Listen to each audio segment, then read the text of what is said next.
All right, so now that we are finished truing up our hem lines on our back piece and our front, so I just did the front exactly like I did the back piece. We are ready to cut it out. So we're gonna look on our guide sheet for the cutting layout, and we are cutting out C pants. And for this particular part, we made these into shorts because that's what we wanted to do. You can definitely just do the pants if you want to, so you wouldn't have to do anything to the pattern that we did in the last video. All right, so here is our cutting layout for 45 inches wide or 58 to 60 inches wide. And then this fabric is actually less than 45, so I have to use a length of fabric for each piece. So I have the front pants right here, but I want to make sure that my grain line is parallel with my selvage. And remember, your selvage is not the folded edge. That's what this is over here. It's folded. And your selvage usually has some print on it, or it's a different color. On the other side, it looks exactly like the fabric. So you should be able to know what the selvage is. So how we make sure that our grain line is parallel with the selvage is we're going to mark it. We're going to measure it with our ruler or our tape measure. It doesn't really matter what you use to measure. So right now it is from that grain line, it's about 10.5 inches. So I'm just gonna make a mark with this is my disappearing ink pen, but you can mark it with your chalk if you want to.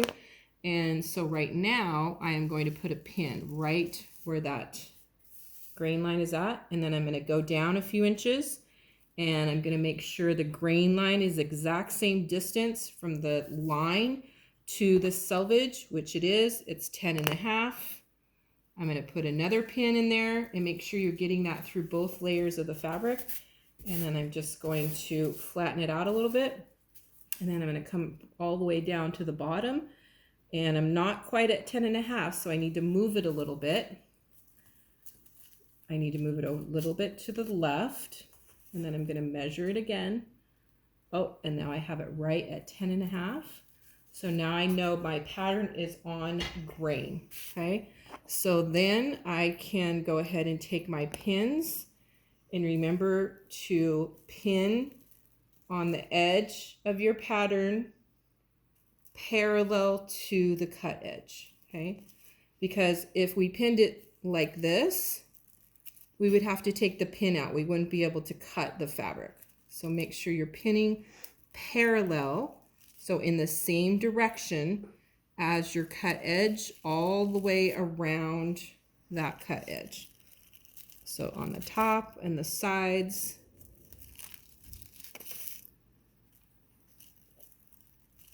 And you're going through both layers of fabric.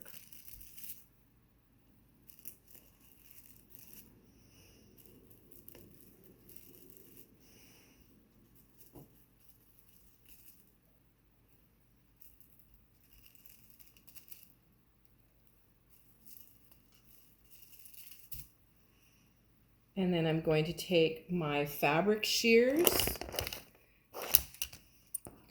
and I'm just going to slowly cut out my pattern piece.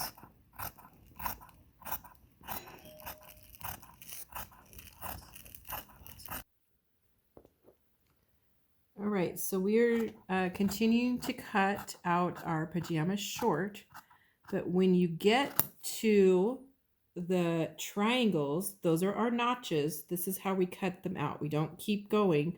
We have to cut them out so that you have a triangle on the outside. And then we continue cutting straight.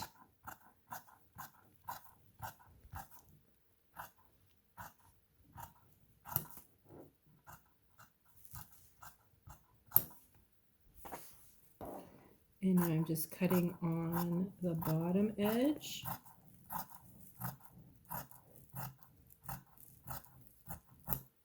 And then I'm going to show you. So this is a single notch, it's just one notch. And then we come over to the crotch seam, we're going to cut out a double notch. So here's what that looks like. And if you want to, you can even take your marker or your chalk and you can draw that in so you know exactly where to cut. So if you need to pull it back for a little bit like that and get it cut out, you can do that.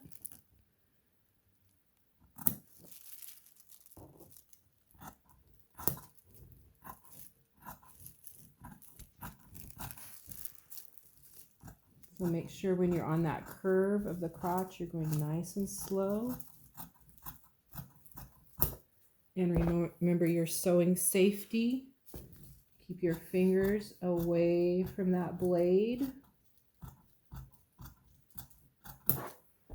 Okay, so now we have the pants front cut out, and we're going to do the exact same thing on the pants back.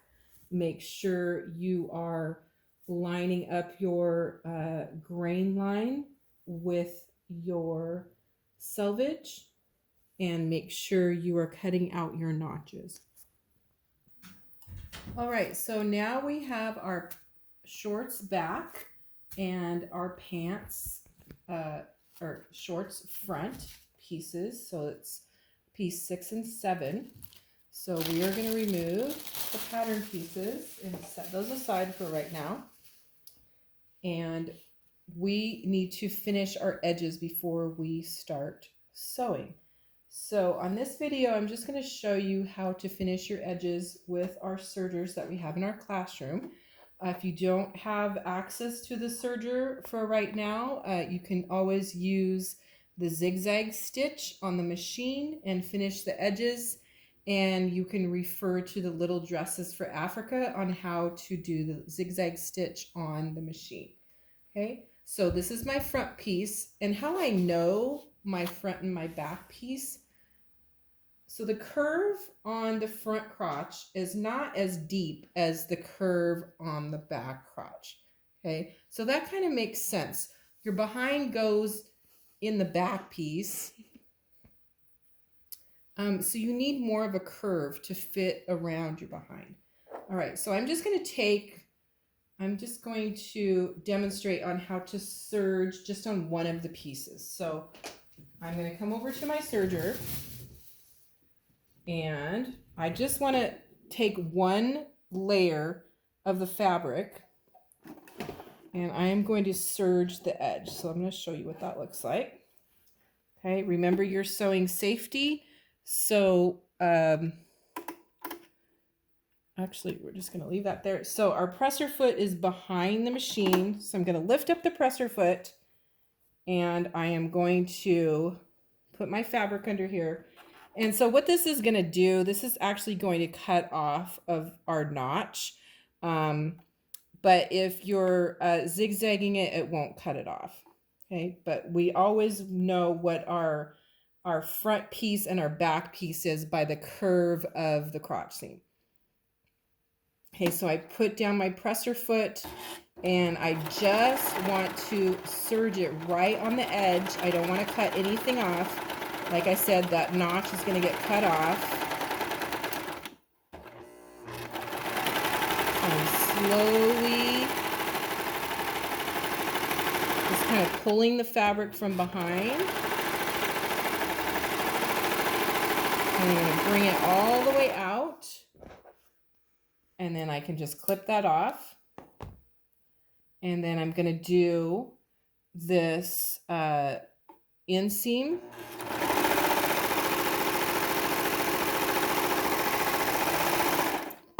And I'm going to clip it off. And then as we stitch the seams, we're going to continue to serge it.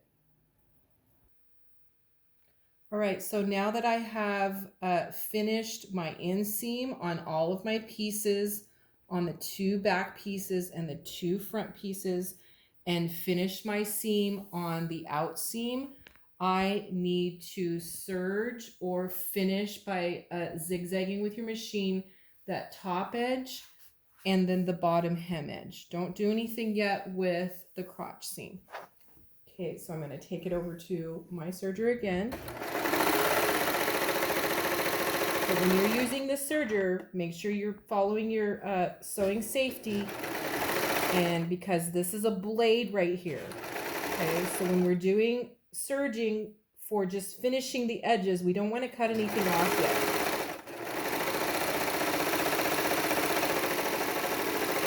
So that raw edge of your fabric is right on the inside, right there of that blade. Okay, and then when we come to the end, we pull it out.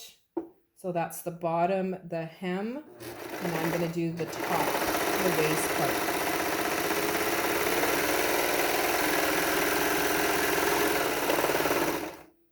Okay, so I'm going to do that on all 4 pieces.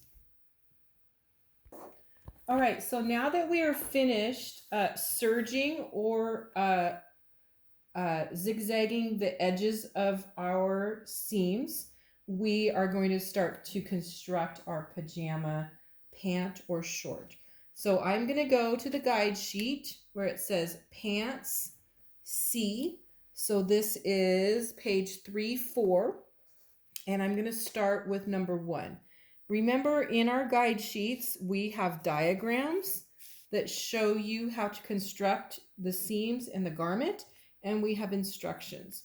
Okay, so step 1 says stitch the front to the back at the inner leg seam. So that inner leg seam is our inseam. So remember, just to recap how we know what pieces we have to stitch together, is we have our back crotch length, which is really deep, and then we have our front crotch length, which is a little bit narrower. Okay, make sure you're not stitching 2 back pieces together and 2 front pieces together. Your shorts won't fit correctly if you do that. All right, so I know that this is the back piece because the crotch is really deep, and I have a 2 notches right here. And I know that this is the front piece because it's very narrow, not as deep. So I'm going to turn those over, and we always stitch right sides together. So I want the part that I want on the inside of my body, I want to be seeing that. Okay, so I'm first going to pin my inner leg seam together. So I'm matching the seam at the top and at the bottom.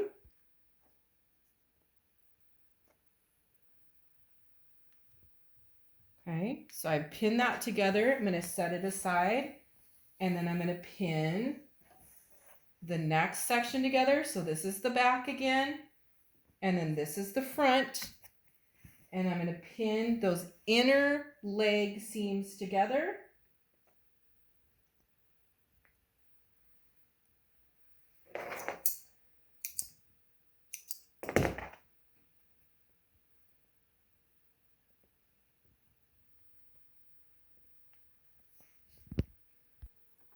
So now I'm going to take it over to my machine, and remember to have it on our straight stitch, and also remember to have your back stitch. So you have to have that backwards arrow, have that highlighted, and then it will back stitch it for you. Remember to take out your pins as you go, and this is a 5/8 inch of a seam, and we should have that marked on our machine already. So that is the very first line. So the edge of your fabric is going to be at that very first line. Okay, I'm stopping as I come to each pin and paying attention to my sewing safety. I'm stopping, and then when I come to the end, almost to the end, I'm going to push my back stitch button and back stitch maybe 2 stitches, and then go forward, lift my needle up, clip, lift my presser foot up, and then clip my threads, and then I'm going to do the exact same thing to the inseam, the inner leg seam of the other side. All right, so now I have brought over my inner leg seam or my inseam over to my iron, and I have turned on my iron, and I'm going to open that seam up and press it flat. Okay, so I'm going to do that to both pieces, and then I'll be ready for step 2.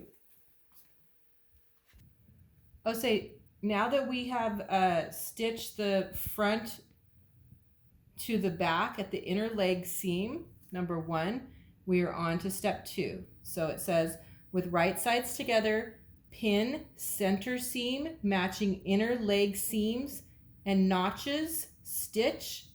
To reinforce the seam, stitch again over the first stitching, trim seam in curved area to 1/4 of an inch, press remaining seams open. So there is the picture, the diagram of what we're going to be doing. So we have our front pieces, right sides together, and our back of our pajama pant or short. Okay, remember, it's a narrower curve on the front than it is on the back. It's a deeper curve in the back. So now we have to match our seams. So the seam we just stitched, that inner leg seam or inseam, okay, we are matching those seams and we are pinning it on each side of that seam, pinning the seam allowance down. Okay, so then we're going to go up here to the top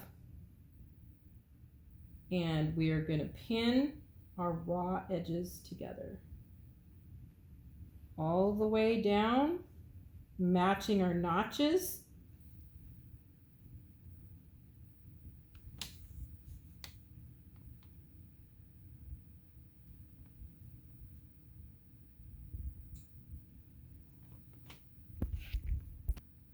Okay, so now we have our whole crotch seam pinned, and we're going to take it over to the machine and we're going to stitch 5/8 of an inch, and then we're going to stitch another 5/8 of an inch right on top of it to secure it, because we're doing that because your crotch seam has a little more stress on it when you move and you sit down and you bend, so we want to make sure that that seam doesn't come out. Okay, so we're going to start taking out our pins.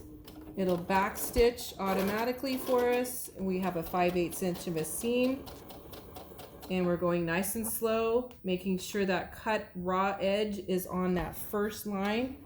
That is our 5/8 of an inch, keeping our sewing safety in mind and making sure our raw edges are right on top of each other.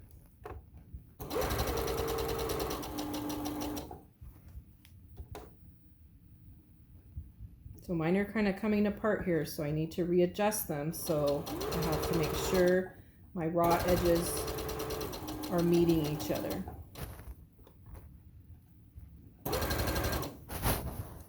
As I come to that seam, I'm going to slow it down a little bit and make sure I have the curve. So you always need to make sure that your seam is flat underneath before you stitch it. And I'm going nice and slow, taking out my pins.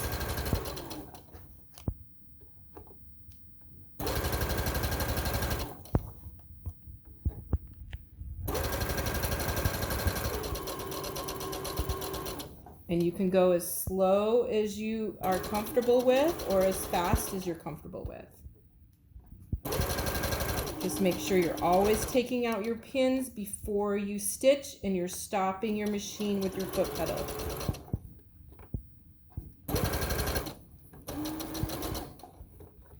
Okay, as I come to the end, I want to make sure my raw edges are even and together. And I'm going to come to the end. I'm going to back stitch with my button, my back stitch button. Just a few stitches all the way to the end. And lift my needle up and clip. Okay.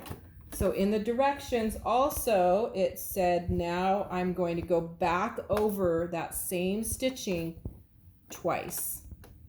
Okay. So I'm going to back stitch. I just want to make sure that that seam does not come out because there is more stress on your crotch seam.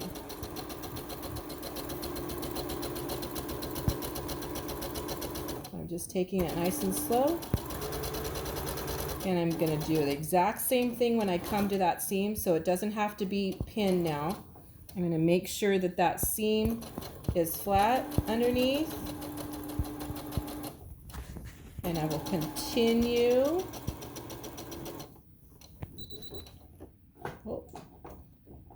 So now my bobbin thread has run out and the machine will tell you that. So now I have to stop for a moment and rethread my bobbin, and my top thread is almost out. But I'm going to continue stitching all the way to the end, and that will be the end of step 2.